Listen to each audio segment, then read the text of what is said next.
Vasudevaya. Om Jnana-timirandasya Jnananjana-shalakaya Chakshurum-militam Yena Tasmai Shri-Gurave Namaha. Shri Chaitanya Manobishtam Stapitam Yena Bhutale Swayam Rupa Kadamayam Dadati Swapadantikam. Vandeyam Shri Guru Shri Yuta Padakamalam Shri Gurun Vaishnavamscha Shri Rupam Sagajatam Sagana Raghunatam Vitam Tam Sajivam Sadvaitam Savadutam Padidana Saitam Krishna Chaitanya Devam Shri Radha Krishna Padan Sagana Lalita Shri Vishakhan Vitamsha Hey Krishna Karuna Sindhu Dinabandhu Jagatpate Gopesha Gopika Kanta Radha Kanta Namostute Tapta Kanchana Gaurangi Radhe Dindavaneshwari Vrishabhanu Sute Devi Pranamami Hari Priye Vanchakalpa Trubhyascha Krupa Sindhu Bevacha Patitanam Pavanebhyo Vaishnavebhyo Namo Namaha Namo Vishnu Padaya Krishna Prasthaya Bhutale Shrimate Bhakti Vedanta Swami Niti Namine Namaste Saraswate Deve Gauravani Pacharine Nirvishesha Shunyavadi Paschat Deshakarine Hai Shri Krishna Chaitanya Prabhu Nityananda Shri Advaita Gadadara Srivasadi Gaura Bhakta Vrinda Hare Krishna Krishna Krishna Hare Hare Hare Rama Rama Rama Hare Hare.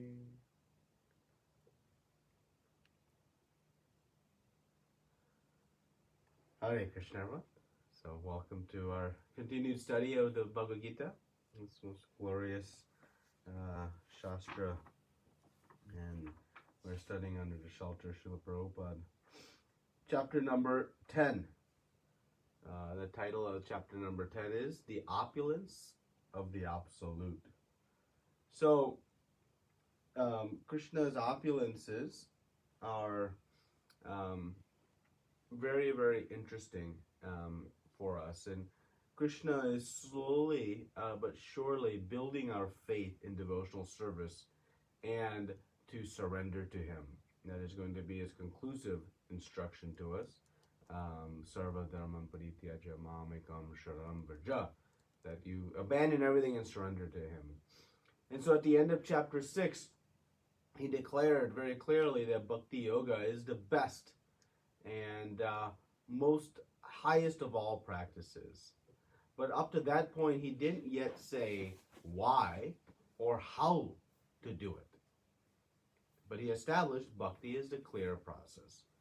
So in chapters 7 through 9, 7, 8, and 9, he began to give knowledge about himself, which is the distinguishing characteristic of Bhakti, where one establishes Bhagavan realization. So one understands who is Krishna, right? So we have different levels of realizations. We move up the yoga ladder. And he explained in chapter 8 particularly how to attain him through remembering him. And we understand that the best way to remember him was to do pure devotional service, meaning to always remember him at all times, assures one that at the end of life, one will remember Krishna. And he also, in chapter 8, gave us information about his supreme abode as motivation, as inspiration to aspire for the supreme destination. He called it the supreme goal. And he compared the material world to the spiritual world in chapter 8, to giving us something to aspire for. And so towards the end of chapter 9 now, he reveals the very glorious aspects of devotional service. So again, from 6, established Bhakti is the best. 7, 8 began to explain more and more. And in chapter 9, the glories of Bhakti were presented, particularly in the last 15 or so verses. He showed in 9:22 how Krishna so dearly cares for his devotees, personally taking care of them, and how one can overcome even mistakes. and how simple yet highly effective bhakti is. Bhaktaram pushpam phalam toyam. Just a fruit, a leaf, a flower, or water. One can acquire this greatest result, which is perfection of life. So he gave all of these instructions towards the end of chapter 9. And then at the end of chapter 9, in 34th verse, Krishna gave the most confidential message, the essence of the entire Bhagavad Gita. And that was to think of Krishna, to become his devotee, offer your homages and obeisances to him. Right? So and this verse we know we'll see again towards the end of chapter 18. So this was the conclusive instruction, and this is the only way to achieve perfection of life. There is no other way. And that seems like an exclusive statement, but that is the fact based on the principles of the spirit soul being eternally connected to Krishna as his servant. So now, having established this most confidential message, Krishna is going to speak on his opulences. And this is a very important topic for us to inspire us to take to the instructions he gave in the 34th verse, which is to always think of Krishna and to become his devotee. So to further increase our devotion, Krishna is speaking about his opulences. Now, they only contain, of course, chapter 10 that is, a summary of his wonderful opulences, his phenomenal power, his beauty, grandeur. It's only a small glimpse because his opulences are unlimited. And so within the text of any Shastra, we can only get a glimpse, unlimited. And this attractive feature of Krishna being enhanced, our attraction to him being enhanced by the opulences is a very important concept. And in Surrender Unto Me, Bharaja Prabhu speaks about how if we had a close friend who we've known for some great time, maybe a childhood friend, a college friend, and that person went on to do extraordinary things, became very, very wealthy, had so much power and control over maybe a large, organization, company, was very philanthropic and pious and had such a great reputation throughout the community and maybe the world. Our friendship with such a person with such great ability would only increase as we heard about their glories. Oh, I'm such a great friend with this great person. We'd feel honored to know somebody so great, right? How honored we would be if we were very close friends with a great, king or president or, movie star or whatever. We'd feel very great, right? So similarly, as we learn about the greatness of Krishna, his opulences, our attraction for him also grows. We feel grateful. There's a feeling of gratitude for the opportunity to know him, to serve him, to associate with him, to have a loving, reciprocal relationship with him. We think, wow, this great personality is willing to come and carry what I lack. This is amazing. Right? So, just like if we, had a very famous person, powerful person on our cell phone, and we could just call them at any time, they would answer our call. We'd feel very, proud, very great. Well, Krishna is always answering our calls. So when we understand the great position of Krishna, it increases our attraction. And thus, one can remain fixed in pure devotional service. And we'll see this in the 7th verse of this chapter, that this understanding and faith in Krishna's opulences is critical, is essential to come to the platform of pure devotional service. So thus, Krishna will speak in this chapter. And in the purport to verse 1, Prabhupada explains what opulences Krishna possesses as being explained by Parashar Muni, who says Krishna is Bhagavan, possessor of all opulences. And the key word is all. His opulences, they have 6 categories of opulences. He is very strong, very beautiful, very intelligent, very renounced, very famous, and I'm forgetting the 6th one. Beautiful. So these 6 opulences, he possesses them in totality. He has all fame, all beauty, all intelligence, all strength, all renunciation, like this. So he has them in total, and that is the meaning of Bhagavan. Right? So the conclusion of these first 7 verses that we'll discuss today is that one who knows Krishna's unknowable position serves him. That is the conclusion of knowing the supreme position of Krishna. It inspires one to render service in a fully surrendered mood. And so that is the hope that we will come to that same conclusion after hearing and studying these 7 verses. So the first verse is a very amazing verse. Krishna says, the Supreme Personality of Godhead said, listen again, O mighty armed Arjuna, because you are my dear friend, for your benefit I shall speak to you further, giving knowledge that is better than what I have already explained.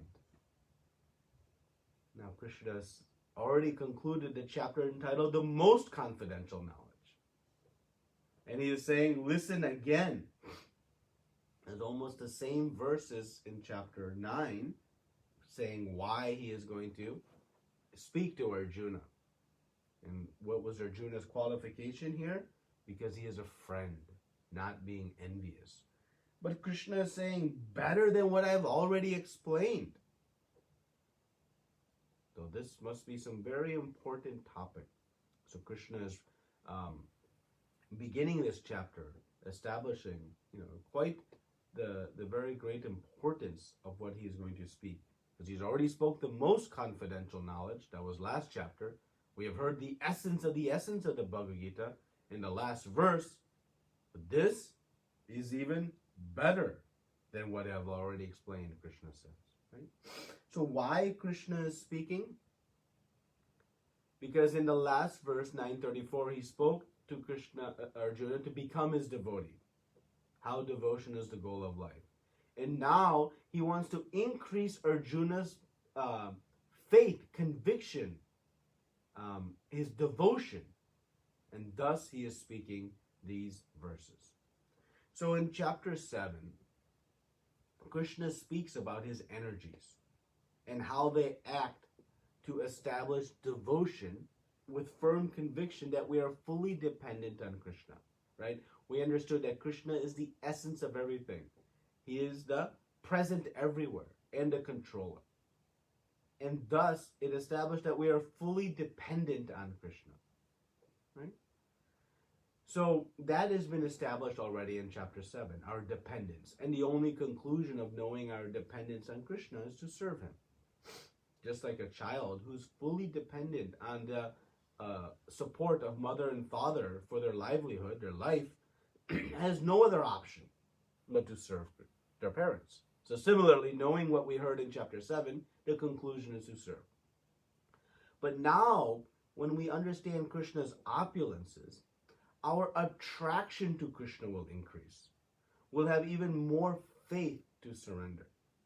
So the attraction grows not only when we know how Krishna is powerful, but also how these opulences work. All about these wonderful opulences. So the difference is to know Krishna is everywhere and present everywhere. That leads to bhakti. But knowing the opulences of Krishna, it leads to attraction and ultimately love. And so that is the kind of additional or further development of our consciousness that's presented as we move from chapter 7 ultimately into chapter 10 with these knowledges, with this opulences, right? So, and how this knowledge actually is better, coming after the most confidential in the last verse, because to know Krishna's mystic opulences, this is the most sweetest of all knowledge, and it brings one to become fixed in pure devotional service. And as I mentioned earlier, verse 7, Krishna is going to say, one can only do pure devotional service if they have faith in these opulences. And thus, Krishna has characterized this knowledge as even better, because this is the critical piece to becoming fixed in pure devotional service, which is the perfection of all life. Okay? So now, in the second verse, Krishna says, neither the hosts of demigods, nor the great sages, know my origin or opulences, for in every respect I am the source of the demigods and the sages. So what is, this is an interesting verse. Sometimes we wonder, why Krishna is establishing this. He has already said, I am the most ultimate truth, and he'll say in a few verses how he is a source of why this is relevant here. So what Krishna is trying to make sure we understand, that the only way to know about him is by hearing.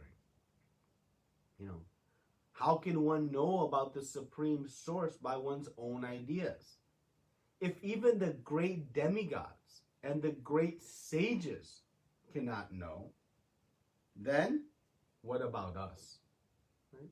Prabhupada says, what can the tiny intellectuals on this planet? I love that statement. He says the tiny, intellectuals, what can they understand about the Supreme Lord if even the great sages and demigods do not know? Right? So this knowing process, to know the unknowable, it happens only by the mercy of Krishna. And thus Krishna said in the last verse, Arjuna, listen again. So it is by this hearing process. Right? And so how to know the unknowable? We get it here. Through parampara. Hearing from Krishna through parampara. This knowledge is descending. It is not ascending. Only if Krishna speaks about himself can this be known. There is no other means. Even the great sages cannot understand who is Krishna unless he speaks about himself. Right? So this is the great mercy Krishna is giving to all of us by speaking about his opulences. Otherwise, there is absolutely no means for us to understand this most important information. Even Lord Brahma had to be instructed by Krishna to know. So thus, this is the only way. It is the only way. It is the only way. And to know why he comes, why he performs various activities, they're very bewildering to the material scholars. But again, it can only be understood, Srila Prabhupada guides us, by fully surrendering to Krishna, and then he reveals it to us through his representatives, the spiritual master. So only Krishna's mercy can bring us to know. And this is very, very important. Because the more we hear, the more one becomes fixed in devotional service. One additional point that's interesting here is that that when Krishna says, I am the source of the demigods. So he said the demigods don't know about my origin or opulences, but he says he is the source of the demigods. Now we know the demigods are very opulent, right? They have very opulent abodes, very great facilities, material facilities. But if the demigods are opulent, think how opulent Krishna must be. Because not only the demigods in this universe, in each of every unlimited number of universes, there are different devatas, different demigods, with so much opulence. And Krishna is the source of all of them. That is what is extraordinary about Krishna's opulence. Just gives us a glimpse into the vastness of Krishna's opulences. Okay? Now in the third verse, he who knows me as the unborn, as the beginningless, as the supreme Lord of all the worlds, he only undiluted among men, is freed from all sins. So here now, Krishna explains the result of this knowledge is very key. But one must know Krishna as three things: unborn, beginningless, and the supreme Lord of all the worlds. This is very, so Aja, Anadi, and Maheshwaram. So this is what one must understand. And this verse reminds us of the 9th verse of chapter 4, right? Knowing the appearance and activities of the Supreme Lord, Krishna said, leads to liberation. Janma karma chamedi vyamevamyo veti tatradeham punarjanma naiti mamita sarjana. Krishna said, if you know my activities and appearance, you never have to return to this material world. Liberation. So here, Krishna is saying something similar, that knowing him and his position will lead to free from all sins. So the Acharya's comment that Krishna is Aja means he's unborn. He did not take birth to Devaki and Vasudevji in the jailhouse. He appeared there, but he is not born there. He is unborn. But if we just understand that story but don't understand the meaning, we'll not understand how Krishna is Aja, unborn. Right? So, but Lord Brahma is also Aja. He is unborn. He appeared on the lotus stem. Right? So, what distinguishes Lord Brahma from Lord Krishna? The distinguishing characteristic, since both are Aja, unborn, but Krishna is Anadi. He is beginningless, which means he is the source of everything. Brahma had a source. That was Krishna. Krishna created. Right? But Krishna himself has no source. He is the supreme source. And thus the supreme proprietor, and thus the supreme enjoyer. So he existed before everything else, before all the devatas, before all the planets, before Lord Shiva, Lord Brahma, all the living entities, before everything, Krishna existed. So he is the only person that is Aja and Anadi, unborn and beginningless. Everyone else, everything else has a source. And thus that makes Krishna the only path to hear about this. Because if we have a source, we cannot know about what came before us.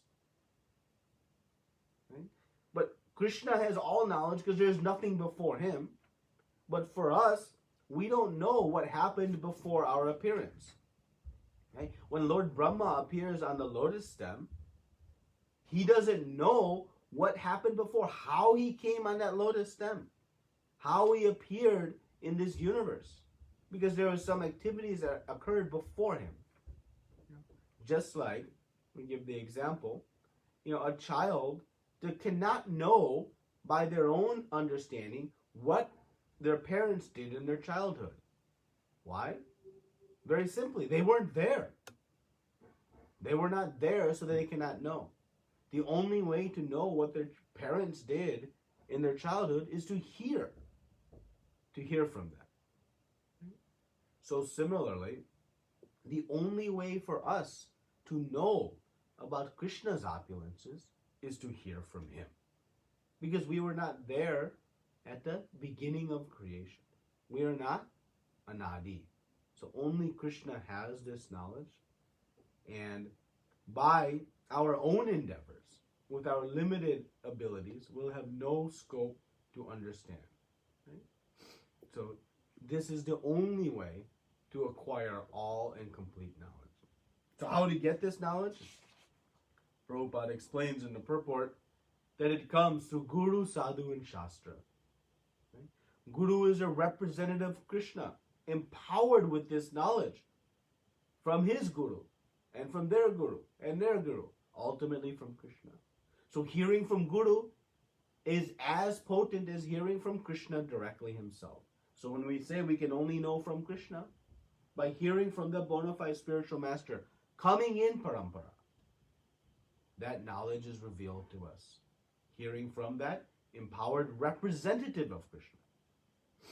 And Shastra. Krishna has equipped this creation with all Shastra, which contains this knowledge in detail. And of course, the sadhus, the prior acharyas, speak from Shastra. And Sri Prabhupada says that Guru, Sadhu, and Shastra, all three combine to create a perfect system to understand this knowledge. There is no contradictions. There is a nice check and balance. But understanding it all originates from the Supreme Lord. And so all knowledge that we take to achieve perfection of life, it must come from Krishna. And now we have some very concrete proof that Krishna is establishing in these second and third verses before he begins to speak about his opulences. Right? One final comment. How now this knowledge leads to freedom from sin. Because when we know that Krishna is the source of everything, the supreme destination, the supreme person, then it will lead one to devotional service. And thus one will become free from all sins. Free from sins is a byproduct, a result of practicing devotional service, as we'll see at the end of the 18th chapter. So the outcome of this knowledge is one engages in bhakti and one naturally renounces all material desires and attachments, and thus there is no scope for sinful life. So now Krishna will introduce his qualities and begin to introduce these opulences. And he does so in a very interesting way. Intelligence, knowledge, freedom from doubt and delusion, forgiveness, truthfulness, control of the senses, control of the mind, happiness and distress, birth, death, fear, fearlessness, non-violence, equanimity, satisfaction, austerity, charity, fame, and infamy. All these various qualities of living beings are created by me alone. So what is the main point here? All good qualities, and Prabhupada says even bad qualities, come from Krishna. Prabhupada says the different qualities of living beings, be they good or bad, are all created by Krishna, and they are described here. Anytime we have some attraction to someone, it is due to some good quality they have. Whether it's beauty, intelligence, fame, kindness, compassion, humor. These are all qualities that attract us to different people. Right? But these qualities, they come from Krishna. Right? And Krishna has these qualities in full, in complete, in total. He has complete beauty, complete humor, complete kindness, caring, love, all these qualities. So then imagine what our attraction for Krishna must be. If we have some small attraction, maybe even relatively speaking, heavy attraction to some thing in this material world or person, then imagine our attraction, what it must be like to the source of all of these qualities. Right? So this is being established here as the important to understand that all the things that attract us, they reside within Krishna. You know, if we see, a rich company executive, we wonder then how rich the owner must be. So similarly, when we see wonderful qualities here in the material world, we can then only imagine how wonderful Krishna must be, being the source of those qualities. That is the important understanding. And Srila Prabhupada says in the purport, how does the individual develop these qualities? By devotional service. Through the practice of devotional service, he says they automatically develop within. And so these are, the very important qualities. And one, further point about this importance of hearing, we see intelligence and knowledge, right? These qualities, they also come from Krishna, right? So this ability to know, to acquire knowledge, it is coming from Krishna. We cannot understand these spiritual topics by our own material intelligence. It is beyond the realm of matter. Intelligence is, in the mode of goodness, and knowledge about Krishna is transcendental. So again, we can't know by our own intelligence. Knowledge of Krishna, again, only comes through parampara. Okay? So some of these qualities, we won't read them all or discuss them all, but they're very beautifully established in a nice, detailed, almost 4-page purport by Srila Prabhupada. Talks about intelligence. There's so many things. But what is intelligence? Prabhupada says that intelligence refers to the power to analyze things in their proper perspective. And knowledge refers to understanding what is spirit and what is matter. Ordinary knowledge obtained by university education pertains only to matter, and is not accepted here as knowledge. Knowledge means knowing the distinction between spirit and matter. A perfect summation of what real knowledge is. Knowing the difference between spirit and matter. Right? Freedom from doubt and delusion. Right? One does not hesitate, Prabhupada says. When one has knowledge of Krishna, one becomes completely free of all doubts. There's no hesitation. When one knows how amazing Krishna is. Free from fear or fearlessness. This quality of fearlessness. Prabhupada says fear is the worry about the future. Right? That is fear. What will happen if I step into this dark room? What will happen to me tomorrow? What will happen if I catch some disease? Right? What will happen in these different scenarios? So fear is worrying about the future. But a Krishna conscious person is never fearful. And Prabhupada says, very beautifully, why they are never fearful? Because their future is very bright. They are free from anxiety because they know Krishna. And they serve Krishna. They know that Krishna is always preserving what they have and carrying what they lack. They are on their path back home to Godhead. So Prabhupada says, therefore, his future is very bright. So there's nothing to worry about the future. And thus there's no fear. Because again, fear is to worry about what's coming next. But for the devotee, they are fully fearless. We see equanimity described here towards the end of this this verse. And Prabhupada says again, not being overly attached or detached to the material world. There is no love for it nor hatred for it. One becomes neutral. They use it. Whatever is available, I'll use it in the service of Krishna. Not being averse, no aversion, nor attachment. So, different qualities are discussed here. Charity, Prabhupada establishes. What is the best means of charity? It is Krishna consciousness. Supporting the activities of Krishna consciousness. And one should perform great charity. And we'll see this coming up in the later chapters. So just some of the qualities here. But the main point is, whatever qualities we appreciate in others around us, remember, Krishna possesses them in full and complete. And so we can only imagine how deep our attraction for Krishna must be once we awaken it through this knowledge and practice of bhakti. Now, Krishna continues. The 7 great sages, and before them the 4 other great sages, and the Manus, progenitors of mankind, come from me, born from my mind, in all living being population, the various planets, descend from them. Again, we get to the point of Krishna being the source of all.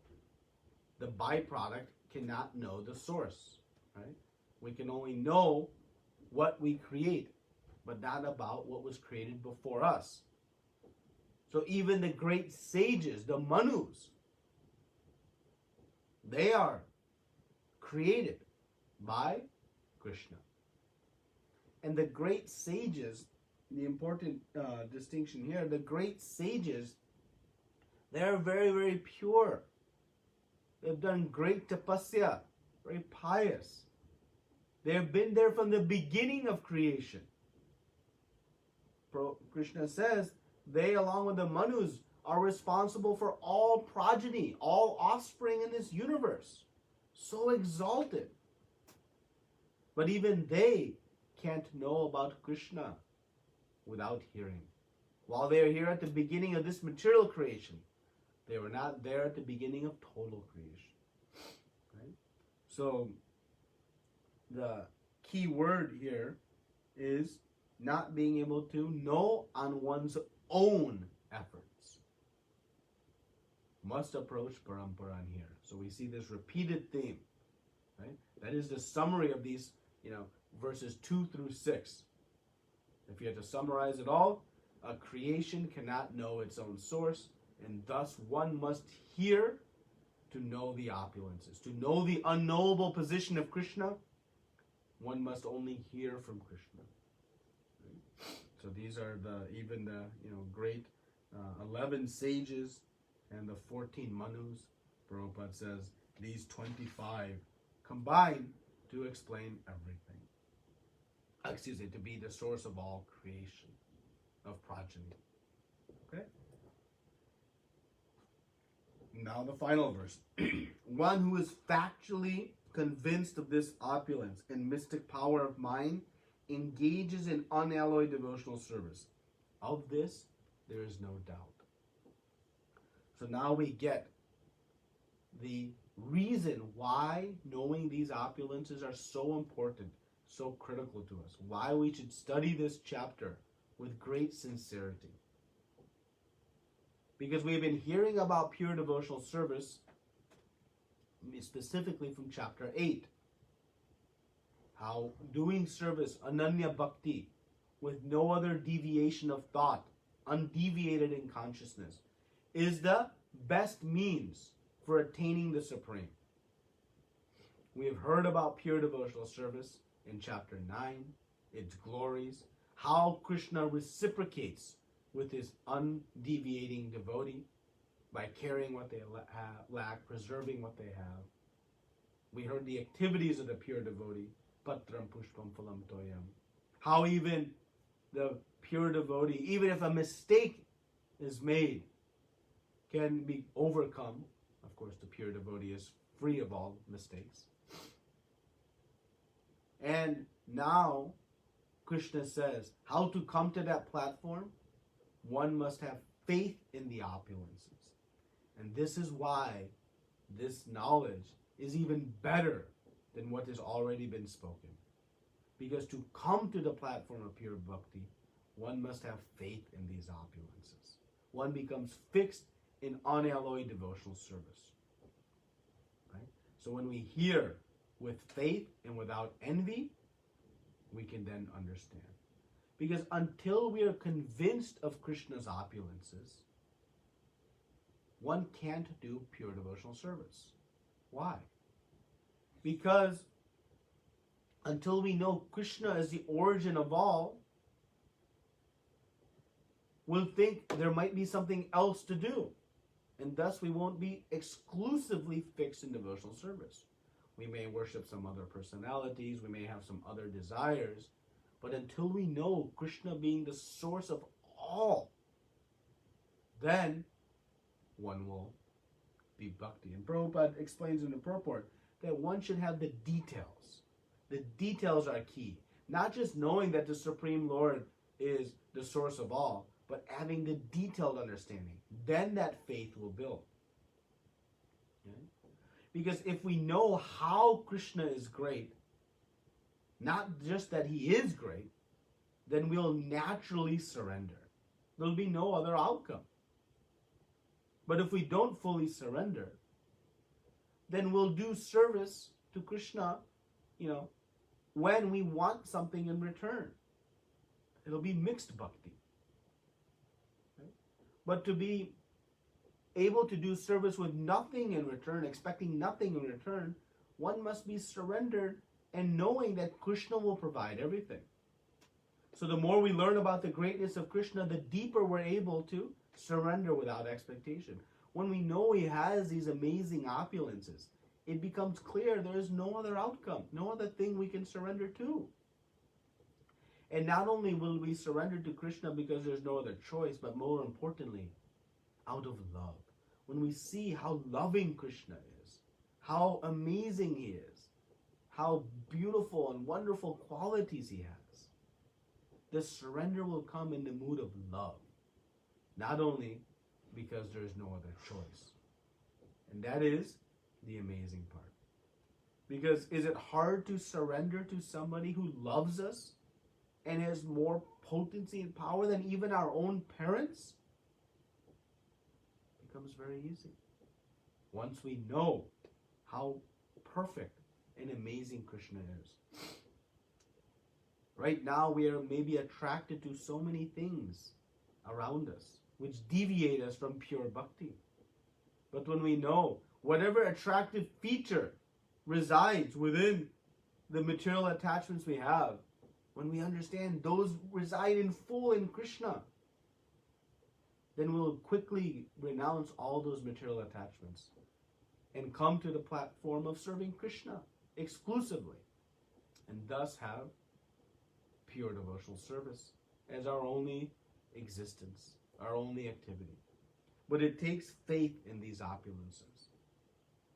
If I have some doubts about whether Krishna can provide for me, protect me, he said it in the 22nd verse, but we may wonder, what if he runs out of things? What if he forgets us? What if there's not enough time in his day? Those doubts will lead us to not fully surrender. But when we have complete conviction in how extraordinary Krishna is, then one will surrender without any hesitation, out of full love. And thus, Krishna is now going to begin to speak his wonderful opulences. So the conclusion here is that one knows Krishna's unknowable position by hearing from him, and when one knows Krishna's unknowable position, one has faith in that, one can render pure devotional service. And that is the introduction to this chapter Krishna has established.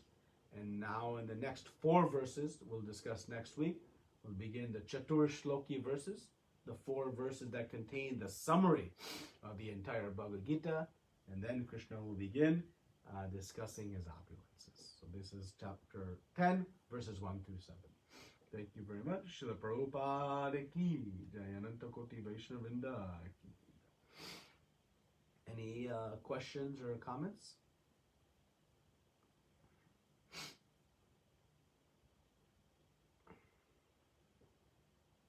Hare Krishna, Prabhuji. Hare Krishna. Thank you for the wonderful class. Thank you. Prabhuji, I just had a question. Is that in the 9th chapter, you said, we all know that 9:22 is the most important verse, but it doesn't seem to be in the verses we have to memorize. Do we still have to memorize this verse?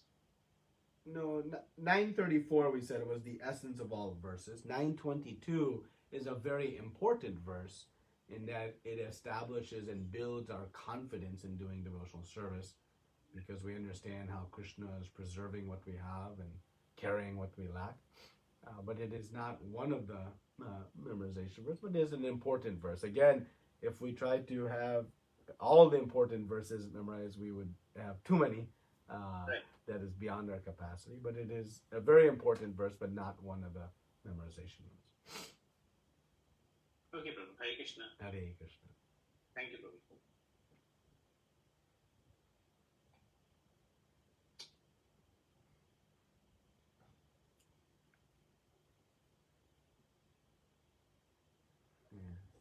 Anything else? Anyone else has? Yeah, Prabhuji, one question, small one. Yes. Thank you, Prabhuji, for a wonderful class. Hey. Brahma, you said, is also Aja. Now, Brahma has a source. So what does Aja mean and why is Brahma being called as Aja? Aja means unborn. So, right, Lord Brahma he appeared on the lotus flower and the whorl of the lotus, right? He appeared. So he is unborn. He has no mother and father like we know, right? But he is not anadi. Anadi means beginningless or one who has no source. So Brahma was created, right? He has a source. That source is Krishna. So Krishna is also Aja, meaning unborn. He appears, but he is not born. But he is also beginningless. He has no source. We cannot say where Krishna came from. Krishna was always there. But no other entity, living entity, or matter for that sake, has that same quality of having no source. Everything else comes from Krishna. Right? And that's what Krishna is going to say in the very next verse. Aham sarvasya prabhavo mata sarvam pavartate. I am a source of everything. So that's Aja and Anadi. Okay? Thank you, Prabhuji. Yeah, perfect. Thank you so much. Hare Krishna. Any other comments or questions?